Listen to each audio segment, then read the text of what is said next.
Seorang NPD yang ada di sekitarmu bisa saja cemburu sama kamu. Dia tidak menunjukkannya secara terang-terangan. Rasa cemburu itu bisa berupa sindiran halus, komentar mengejek, atau melakukan sesuatu untuk mengikis kepercayaan diri kamu. NPD mendambakan perhatian dan validasi everyday. NPD ingin dianggap superior, dikagumi, dan dicemburui.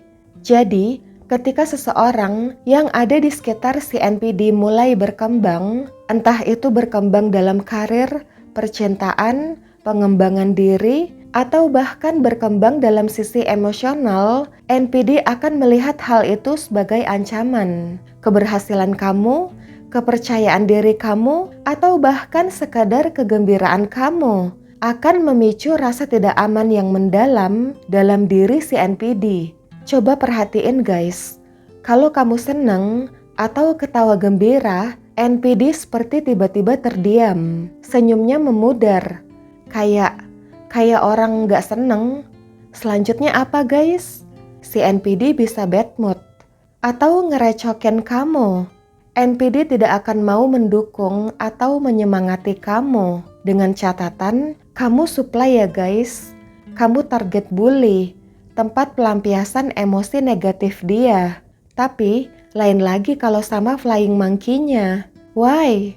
Karena hal itu menantang citra palsu yang NPD ciptakan, menantang personal branding yang NPD bangun. Disinilah kecemburuan si NPD mulai muncul. NPD mungkin akan melontarkan komentar pasif-agresif saat kamu menceritakan pencapaian kamu. Misalnya, kamu dapat pekerjaan baru. Bukannya menyemangati kamu, si NPD mungkin mengatakan sesuatu seperti, gue denger banyak yang keluar masuk di perusahaan itu.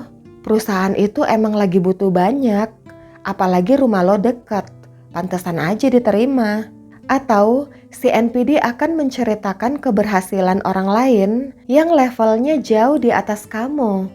Komentar-komentar ini memang dirancang oleh si NPD untuk membuat kamu mempertanyakan nilai kamu, supaya kepercayaan diri kamu menurun.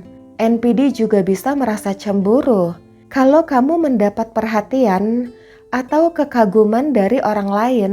Jika orang lain secara alami tertarik pada kebaikan, kekuatan, atau karisma kamu, NPD akan merasa tersaingi, merasa dibayangi, mengganggu pikiran si NPD, karena akan membuat si NPD terlihat kurang unggul, sehingga merusak citra superior yang NPD bangun. Jika perhatian dan kekaguman orang-orang beralih ke kamu, NPD yang tidak tersorot akan mengembangkan rasa malu dan takut akan terlihat rentan. Jadi, NPD akan merespon.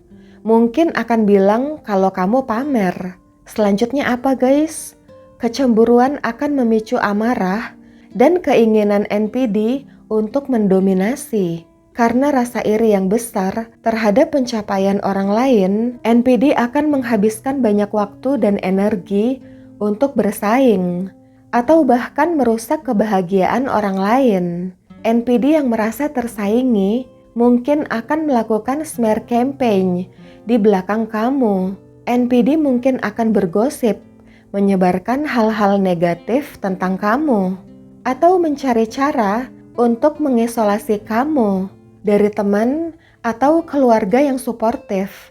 Jika kamu mulai menetapkan batasan, tumbuh secara emosional, kekuatan kamu akan mengancam kemampuan manipulasi si NPD. Karena sifat gampang cemburunya, NPD bahkan iri terhadap hal-hal non-materi, seperti ketenangan pikiran kamu, harga diri kamu, kemampuan kamu untuk healing bisa membuat si NPD iri. Mungkin kamu akan mendengar kata-kata seperti, kamu sekarang berubah, padahal sebenarnya kamu hanya sedang menemukan kembali jati diri kamu. Intinya, kecemburuan seorang NPD sebenarnya bukan tentang kamu.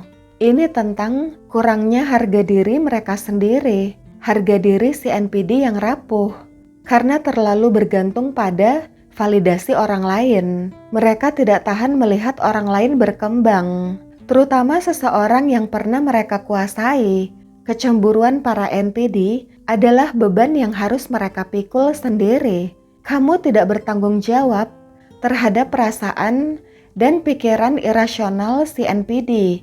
Kalau kamu terpuruk, itu hanya akan membuat si NPD merasa lebih nyaman. Jadi, teruslah melangkah maju, teruslah sembuhkan dirimu, dan teruslah memilih dirimu sendiri. Ini kekuatanmu. Ini adalah kebebasan yang tidak akan dimengerti oleh para NPD.